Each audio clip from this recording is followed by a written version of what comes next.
right, 129 main card. The three big fights: Lyoto Machida, Randy Couture. I'm so excited about this. Almost these top three fights are almost all worth buying a pay-per-view just for that fight. Would you buy a pay-per-view to see Lyoto Machida, Randy Couture? Of course, but I mean the reason you're seeing these three fights is because they had to sell out a 55,000 capacity stadium, right? So and they did.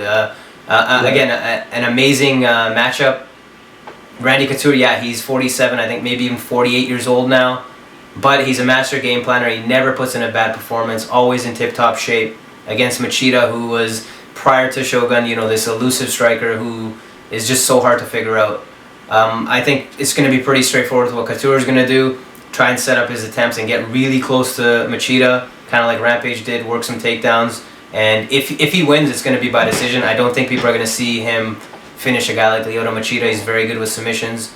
But I think Machida is going to be able to use his takedown defense, use his defensive striking and his counterpunching, and pick apart Couture either en route to a TKO or at least a decision win. But with the decision, Couture's had it, he seems to get the decisions when they're close. Back to even the Pedro Hizzo fight and then the Brandon Vera fight. So I think Machida needs to be a little more desperate than we've seen him in the past. I think he's going to have to try and, really try and finish Couture in this fight. The thing about Randy is every time, people are, counting Randy out, that's when he surprises everyone. I think a lot of people are counting Randy out in this fight because of Lyoto's elusive style. But I just don't want to say that I know he's going to lose because... That's just every time that happens, Randy. He comes back and surprises everyone. Now, with that said, Lyoto, this could be with Lyoto's style of staying outside, jumping in with that one punch or that one head kick or that one knee to the gut. This could be a bad night for Randy. Am I right? It could be a bad night for Randy, but if Randy's able to do the same thing Rampage did. It's going to be a bad night for Machida, who he really has to stay away from this loss. As far as the same thing that Rampage did, Rampage barely hurt Lyoto. Lyoto was never hurt in that fight. I didn't think Lyoto lost that fight. I had Lyoto winning that fight, but if anything, it showed that the judges can see it in favor of somebody who does what Rampage did, and that's what. As long as Lyoto's backing up, some of these judges get the impression that he's losing because he's dodging punches. And it's the first time in Toronto. What losing is dodging punches, right? They're the first time in Toronto. We don't know how the judges are going to be, scoring this. It's going to be a toss-up. There could be some bad decisions. I'll say the Dragon returns with a great performance.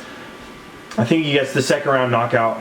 Yeah, I'm going to go with Machida again by TKO. But it wouldn't surprise me if Couture did what. Because nothing surprises us with Couture anymore if he pulled out a decision. Right. And will he retire if he loses? Who, Couture?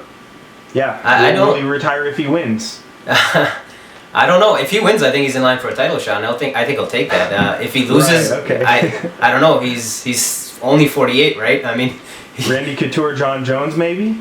Randy, I don't know if the UFC wants. I don't know. I mean, they're right along the two title fights we have: Jose Aldo, Mark Hominick, another great fight. Two vicious strikers. Hominick, probably one of the best boxers in all of the UFC. So technical, power in his hands, power in every punch.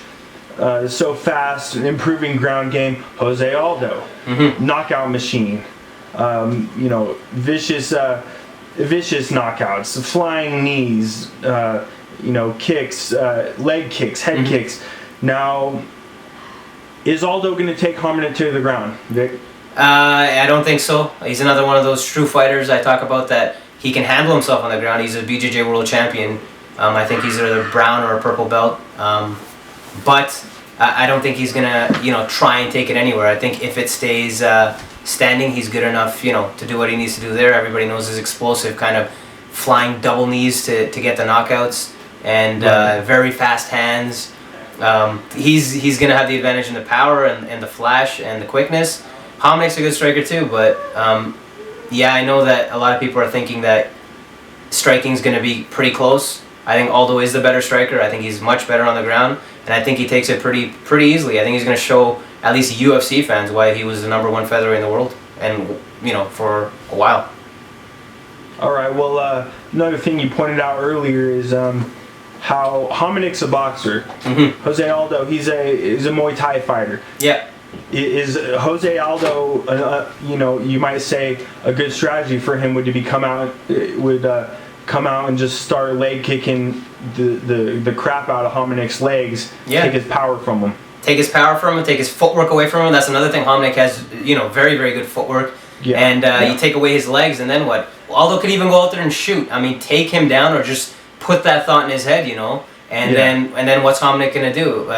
For 5 rounds, is he gonna be on alert for the takedown? But I think. Well, another thing, like you said, 5 rounds. Yeah. This fight has potential to go for 25 minutes. That's a long time for someone to get knocked out. I predicted knockout this fight, and I'm gonna go with Hominick. I think it's his time. I think his hands will make the difference. You're right. Aldo does have more ways to win, and he's been unstoppable. He's been an unstoppable force so far in his MMA career. But I think that I think Hominick is a smart fighter. I think it's his time, and don't be surprised if we have a new champion. You're going really out on a limb there, picking Hominick. Well, I don't think I'm going out on a limb. I think that if you watch their last recent fights, you can see this fight is very evenly matched. You should put some money down. You'll get really good odds on that in picking Hominick to win. Oh, leave it. Don't doubt it. All right, next up, main event: Georges St-Pierre, welterweight champion, versus Strikeforce middleweight champion Jake Shields, the man who hasn't lost in 7 years, most dangerous ground opponent George has ever fought. This could become a classic fight. This has fight of the night written all over it. Jake is going to try to take George down. We know that. George is dangerous everywhere. He can strike with him. He'd probably like to be on top. He can probably fight from the bottom as well. Jake, on the other hand, he wants to take George down. He wants to get on top and he wants to submit him. Mm-hmm. What's going to happen in this fight, Vic? I think, like you said, Shields is going to try and come out and ground St. Pierre. That's pretty much the only chance he has of winning. I mean, anybody can knock anybody out, but realistically, St. Pierre is going to have a very big advantage standing.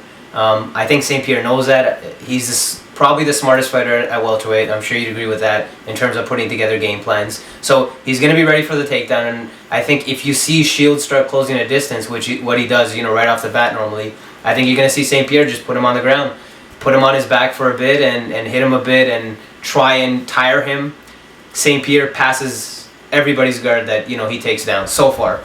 He's passed BJ Penn's guard, which was supposed to be, amazing. It is world class. He won a BJJ World Championship. And I don't think he's scared about going into Jake Shields' guard. And I think you'll see him take him down. I wouldn't be surprised if he passed. And then once it got back to the feet, if Shields starts getting a little tired, like he gassed against Campman, he's going to be in a lot of trouble. Yeah, well, first off, as far as the Campman fight goes, he supposedly cut 20 pounds in one day because he messed up his weight cut. Mm-hmm. That won't happen again. As far as GSP taking Shields down, there's no way that happens. George, like you said, he's the most cerebral fighter in probably all of MMA. He's going to stand. He wants this to look a lot like the Josh Koscheck fight. He's going to stand, maybe take him down, let him up, and then just jab him to death. And he could easily win the fight like that. But differences in this fight is I don't think Shields is going to let that happen. He's, like you said, he's going to keep going for that leg. He doesn't care if he gets hit. But the thing what's that? The thing with the Koscheck fight was Koscheck was happy keeping it standing. He thought he's going to knock out St. Pierre. Make no mistake about it. If Shields wants to keep it standing, St. Pierre's going to happily knock him out or jab his way to a decision. He'll do that. Mm-hmm. But everybody knows that's not what Shields is going to do. He's going to shoot. What I'm saying is, if he's getting close, before he gets a chance to shoot, St. Pierre's going to put him on his back. Don't think St. Pierre's scared about going to the ground with Jake Shields. Yeah. Okay. He's never been with Jake. He'd probably welcome George taking him down rather than beating him up with a jab all day. Because Shields, he'll scramble and you said that George has never been reversed on the ground or whatever, but there's no one that George is going to fight that can handle himself on the ground like Shields can. I think he'll pull guard. I think he'll do whatever he has to do to get to the ground, and then try to look for a reverse, a sweep, something like that. Maybe a submission from the bottom. Who knows? But that is his world. That is his world, but that's St. Pierre's world too. Fighting from top position is what St. Pierre does at best. And if you say he's never fought anybody like Shields on the ground, he fought Penn on the ground. As much as you want to say Penn is a 155, whatever, he is a BJJ world champion, and his guard is considered world class. That's how good he is off his back, and he was good. I mean, he regained guard from half guard on St. Pierre a bunch of times, and St. Pierre really had to work to do what he did. But I don't think St. Pierre's scared of going to the ground with Shields. I think that's the only chance. As far as comparing Shields to BJ Penn, I'm pretty sure most analysts are in agreement that Jake Shields at this point is a lot more dangerous on the ground than BJ Penn. You have to keep in mind, if BJ Penn is really dangerous for one round on the ground, and then the next 4 rounds he's just gassed out and not giving anything, as opposed to Shields, who's very dangerous. If he doesn't, he's only gassed out one fight, but if he shows up like he did against Dan Henderson, he's going to be dangerous all 5 rounds. Jake is more dangerous than BJ Penn on the ground at this point in a welterweight fight. So I guess that's something we're not going to agree on. But as far as prediction goes, who do you see taking this? I say best chance is probably I think it goes to the later rounds. I think Jake Shields submission round 4. Round 4, maybe round 5 submission. George won't knock him out. Dan Henderson couldn't knock Jake Shields out with the H-bomb, and if the H-bomb can't get you, George St. Pierre's not going to get you with his jab either. So George will try to win with decision. It'll be either decision GSP or late submission for Jake Shields. I think St. Pierre's fighting in his home country, first time in Toronto. I think he's going to try his best to finish. I know a lot of people think he doesn't, but I do think he's going to try. He's going to be smart, but he's going to try and finish. I see him winning by TKO or KO. At the very least, taking a decision. I think St. Pierre takes this, unless Shields can out wrestle him and get on top and pass his guard. He's in for a long night or maybe a very early night, depending on how it goes. But I got St. Pierre taking this in decision or TKO.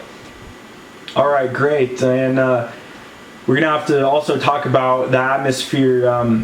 I know you guys are going to be there. We want to know what it's like watching Shields GSP with 55,000 people in an arena. Yeah. It's going to break through all the records for North American MMA attendance, and I think it's going to be a priceless event to be there to witness that. And if George wins, is there going to be a riot in the streets? If George wins, no, I think everyone will be cool. If Shields wins, I think there might be something. No. Okay. Everyone there is, the vast majority of the people that are going to be going for St. Pierre. I don't know what's going to happen if it doesn't go that way. I don't, knock on wood, I don't think anyone's going to go crazy there, but I don't think it's going to matter because I think St. Pierre's going to take it. All right, yeah, we'll have to talk about that when it happens. So thanks, everybody. Remember MMArank.com, and we'll give you an update on the fight after it happens. Thanks for the time, Vic. No problem. All right, have a good one.